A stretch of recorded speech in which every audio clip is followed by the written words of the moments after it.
Yes welcome my dear students और आप सभी को दोबारा नमस्कार मेरी तरफ से। आज मैं आप लोगों के लिए, जैसा कि मैंने आपको पहले से प्रीवियस वीडियो दी थी केवीपीवाई के एग्ज़ाम्स के बारे में, और ये बताया था कि कैसे केवीपीवाई फॉर्म फिल किया जाता है, क्या एलिजिबिलिटी क्राइटेरिया है, किस तरीके से आपको उसको क्लियर करने का क्या फॉलोशिप मिलती है, क्या स्कॉलरशिप मिलती है, और सिलेक्शन का प्रोसीजर क्या है। आज आप सभी उन सभी केवीपीवाई किशोर वैज्ञानिक प्रोत्साहन योजना के लिए जो बच्चे रह गए थे उन बच्चों के लिए एक सुनहरा मौका है दोबारा से, जो बच्चे रजिस्ट्रेशन करने से रह गए थे, क्योंकि सरकार ने इसकी लास्ट डेट बढ़ा दी है। ये बहुत ही सुनहरा मौका है अब उन बच्चों के लिए जो रह गए थे रजिस्ट्रेशन करने से केवीपीवाई एप्टीट्यूड टेस्ट 2020 का। उन बच्चों, क्योंकि आखिरी तारीख जैसे कि 5 अक्टूबर थी, अब सरकार ने इसे बढ़ा करके 30 अक्टूबर 2020 कर दी है। ये बहुत ही बड़ी खबर है उन बच्चों के लिए जिनके पास से ये मौका चला गया था। मैंने आपको ऐसे पहले ही बताया था कि ये हमारा जो केवीपीवाई का एग्ज़ाम होता है, इसमें क्या कक्षा 11वीं, कक्षा 12वीं और फर्स्ट ईयर का स्टूडेंट, ये तीनों ही में साइंस स्ट्रीम का बच्चा इसमें अप्लाई कर सकता है। तो ये एक बहुत सुनहरा मौका है उन बच्चों के लिए जो कि केवीपीवाई के दरवाजे को नॉक करने से रह गए और इस बात का अफसोस कर रहे थे कि अब वो क्या इस साल इस फॉर्म को भर पाएंगे, क्या वो इस साल इस पेपर को दे पाएंगे। उन सब बच्चों के लिए बहुत ही अच्छा ऑफर है ये, कि वो एक बार दोबारा से अपने रजिस्ट्रेशन स्टार्ट कर सकते हैं। डेट ऑफ एग्ज़ाम जैसे कि पहले थी वही है, 31 जनवरी 2021 को इसका एग्ज़ाम कंडक्ट किया जाएगा पूरे इंडिया में। एग्ज़ाम डेट, जो एग्ज़ाम फॉर्म फिल करने की डेट है वो 30 अक्टूबर 2020 तक एक्सटेंड कर दी गई है। मैं आपको दोबारा बता दूं, इसकी फॉलोशिप बहुत ही शानदार है। उन प्रतिभावान विज्ञान के क्षेत्र में कुछ करने वाले बच्चों के लिए 5,000 रुपये महीना मिलना बहुत बड़ी बात है। आपको 11th 12th के टाइम में, ग्रेजुएशन के टाइम के अंदर मिलना, एमएससी के टाइम में करते वक्त आपको 7,000 रुपये महीने मिलना।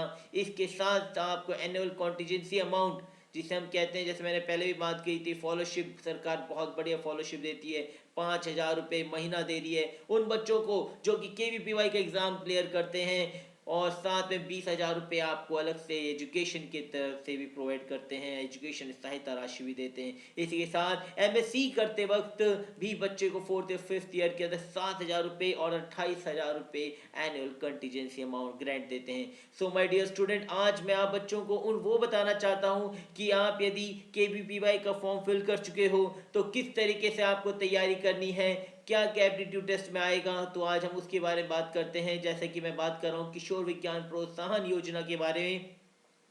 और जैसे कि आपको अगर मेरी वीडियो पसंद आए तो kindly subscribe, like and share my video. मैं आप आज सभी बच्चों को धीरे करके ये बताऊंगा कि किस तरीके से हमें केवीपीवाई की कैटेगरी को फॉलो ऑन करना है। सो पहले मैं बात करता हूँ क्लास 11th के बच्चों को। यस, पहले बता दूं कि क्लास 11th का बच्चा यदि केवीपीवाई को फॉर्म भरता है तो उसकी स्ट्रीम कैटेगरी मानी जाती है, एसए स्ट्रीम के अंदर बच्चा माना जाता है। और यदि वो एसए स्ट्रीम के अंदर आता है तो उसके लिए क्या क्राइटेरिया है एग्जाम का, किस तरीके से किस किस सब्जेक्ट की तैयारी करनी है, हम एक एक पॉइंट को लेकर चलते हैं। जो क्वेश्चन पेपर बच्चे का आने वाला है, क्योंकि 31 जनवरी इसके एग्जाम की डेट दी गई है और 31 जनवरी बहुत दूर नहीं है, सितंबर के बाद अक्टूबर आ चुका है और अक्टूबर के बाद नवंबर, दिसंबर, जनवरी आने में बहुत दूर नहीं है, समय बहुत केवल मात्र 2 महीने का बचा है। जो क्वेश्चन पेपर होगा उसके 2 पार्ट होंगे, दोनों ही पार्ट एमसीक्यू, मतलब उस बच्चे को 4 ऑप्शन दिए जाएंगे, 4 ऑप्शन में से एक ऑप्शन फिल करना होगा। टोटल जो क्वेश्चंस आएंगे वो जो आएंगे वो तो बात करते हैं, जो टोटल मार्क्स होगा पेपर का वो होगा 100 मार्क्स का पेपर होगा। और इसके अंदर क्या होगा, आपका बेसिकली 60 क्वेश्चन ऐसे होंगे जो 1 मार्क्स के होंगे और 20 क्वेश्चन ऐसे होंगे जो 2 मार्क्स के होंगे, और सारे क्वेश्चन को करना कंपलसरी होगा। ये तो दिमाग में इमेज क्लियर होगी कि कितने मार्क्स का पेपर होने वाला है, 100 मार्क्स का। कैसा पेपर होगा, एमसीक्यू बेस्ड पेपर होगा।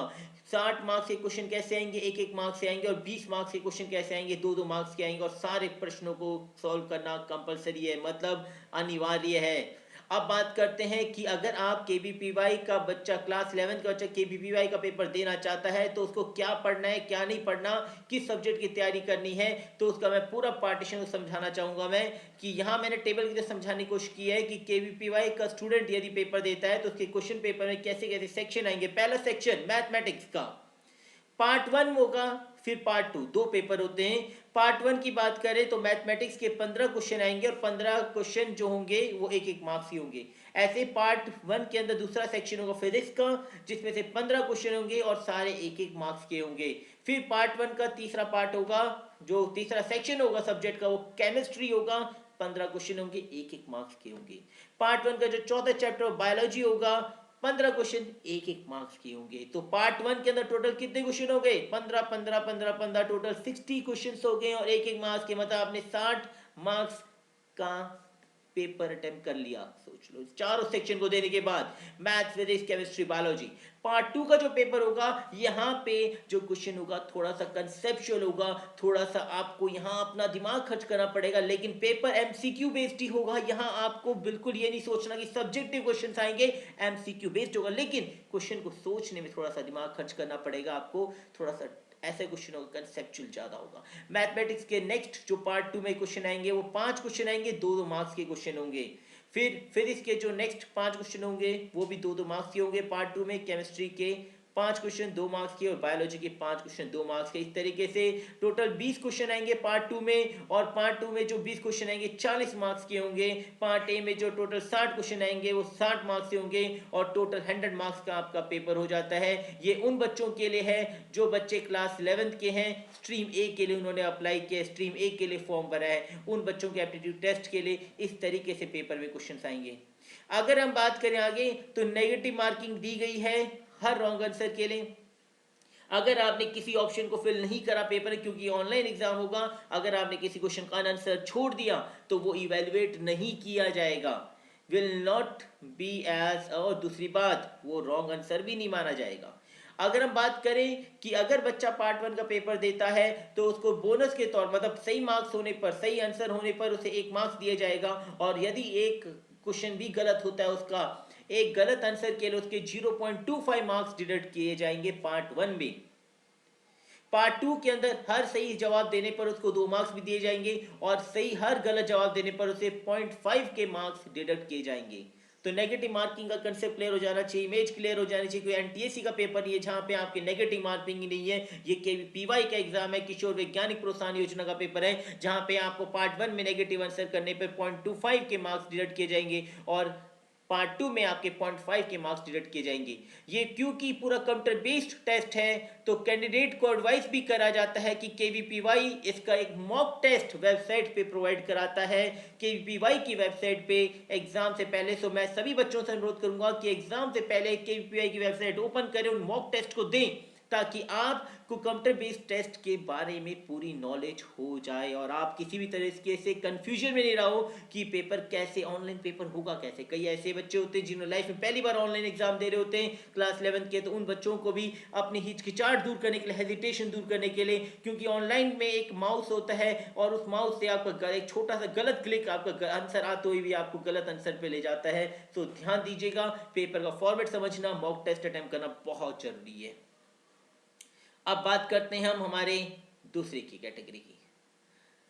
दूसरी कैटेगरी की बात करें हम, वो है उन बच्चों के लिए जो इन्होंने केवीपीवाई का क्लास 12 के लिए फॉर्म भरा है। क्लास 12 के स्टूडेंट जो भर रहे हैं उनको हम एक्स कैटेगरी के अंदर मानते हैं, और जो फर्स्ट ईयर का स्टूडेंट है जो साइंस का कोर्स कर रहा है वो एस बी कैटेगरी का स्टूडेंट कहलाता है। अब उनके पेपर की हम बात करें तो पेपर कैसा होता है इनका पेपर भी ऐसा होगा कि क्वेश्चन पेपर होगा, उसमें 2 पार्ट होंगे, दोनों पार्ट ये एमसीक्यू बेस्ड होंगे, टोटल 100 मार्क्स का पेपर होगा।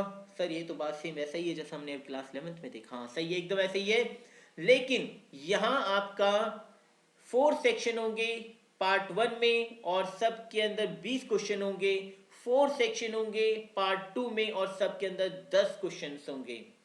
सबसे मेन बात यह है कि पार्ट 1 में आपको 4 में से किसी 3 पार्ट को अटेम्प्ट करना है, और इसी पार्ट 2 में आपको 4 में से किसी 2 को अटेम्प्ट करना है। ये सबसे मेन बात आपको दिमाग में रखनी है। कई बच्चे क्या करते हैं, बुक खरीदने जाते हैं तो कन्फ्यूजन में आ जाते हैं, तो ये कन्फ्यूजन दिमाग से निकाल लीजिए।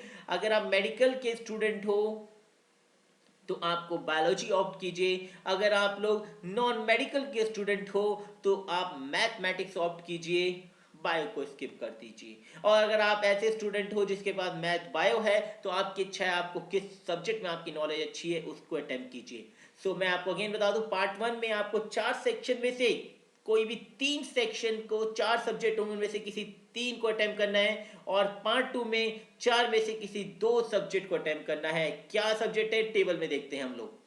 4 सब्जेक्ट हमारे mathematics, physics, chemistry, biology, 4 subject हैं। पार्ट 1 के अंदर जैसे मैंने बताया कि यहाँ पे नंबर ऑफ क्वेश्चन 15 से 20 कर दिए गए क्लास 12th और फर्स्ट ईयर के स्टूडेंट के लिए। तो मैथमेटिक्स, फिजिक्स, केमिस्ट्री, बायोलॉजी में टोटल 20 क्वेश्चन आएंगे आपके, हर सेक्शन में 20-20 क्वेश्चन आएंगे, और सभी क्वेश्चन की मार्किंग आपकी 1 मार्क्स की होगी। तो पहले पार्ट में आपके टोटल सब्जेक्ट कितने हैं, लेकिन आपको अटेम्प्ट कितने करने हैं, कोई भी 3। 4 में से आपको 3 अटेम्प्ट करने, मतलब टोटल क्वेश्चन कितने अटेम्प्ट करने, 60। दिए कितने रखे होंगे पेपर में, 80। कितने अटेम्प्ट करने, 60। ऐसे हम चलते हैं पार्ट 2 में। पार्ट 2 में अगेन आपके पास 4 सब्जेक्ट दिखाई देंगे, मैथमेटिक्स, फिजिक्स, केमिस्ट्री, बायोलॉजी। आप जो सब्जेक्ट में एक्सपर्ट हो, चाहे वो मैथ और फिजिक्स हो, चाहे केमिस्ट्री और फिजिक्स हो, चाहे बायो और मैथ हो, उन 2 सेक्शन को उठाइए, उनको अटेम्प्ट कीजिए। टोटल 20 क्वेश्चन अटेम्प्ट करने हैं आपको, 40 मार्क्स का आपका पेपर क्लियर हो जाएगा, और टोटल आपका इस तरीके से 800 मार्क्स का पेपर होगा। और उसके बाद अगेन वही बात आ जाती है कि नेगेटिव मार्किंग है पेपर में। अगर आपने क्वेश्चन नहीं फिल नहीं करे, कोई भी 4 ऑप्शन फिल नहीं किया, तो वो इवेल्युएट नहीं होगा और ना ही उसे रॉन्ग आंसर माना जाएगा। पार्ट 1 में सही जवाब देने पर आपको 1 मार्क्स मिल रहे हैं, और यदि आप गलत जवाब देते हो तो 0.25 मार्क्स आपके काटे जाएंगे, डिडक्टेड किए जाएंगे। पार्ट 2 में हर सही जवाब पे आपको 2 मार्क्स मिलेंगे, और गलत जवाब देने पर आपके 0.5 मार्क्स डिडक्ट किए जाएंगे।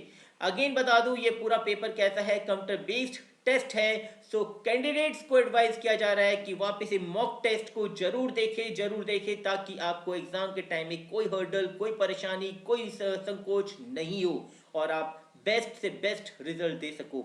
अगेन मेरे स्टूडेंट को बता दूं मैं कि हमारी KVPY की एग्जाम फॉर्म फिल करने की जो लास्ट डेट है वो 30 अक्टूबर 2020 एक्सटेंड कर दी गई है। So this is a good opportunity for all the students to grab this opportunity. जय हिंद, जय भारत।